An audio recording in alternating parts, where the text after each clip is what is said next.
ছোটবেলায় আমাদের জন্মদিন মানে ছিল মায়ের হাতের তৈরি এক বাটি পায়েস।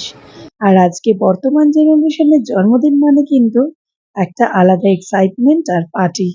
এইরকমই আমার জুনিয়রের জন্মদিন পালন করতে আমরা কিন্তু চলে গেছিলাম সিসি2 এর বারবিকিউ নেশনে, যেখানে কেক কাটা থেকে বার্থডে সং সবটা দিয়েই পালন করা হয়েছিল এই সুন্দর মুহূর্তটাকে। কেক কাটার পর তারপরে আমরা সবাই মিলে গেলাম মেন কোর্সের দিকে। মেন কোর্সে ছিল মাটন, ফিশ, চাউমিন, বিরিয়ানি, যেটা যার পছন্দ সে সেটাই নেবে। এই খাওয়া দাওয়া করে আমরা যখন বেরোলাম তখন কিন্তু ঘড়ির কাঁটায় বাজে 11টা। আর বাইরে বেরিয়ে এসে দেখি পুরো সিসি2টা জনমানব শূন্য। এক্কেবারে অন্যরকম অনুভূতি হচ্ছিল। আজকের ভিডিও এই পর্যন্ত, দেখা হবে আবার পরের ভিডিওতে।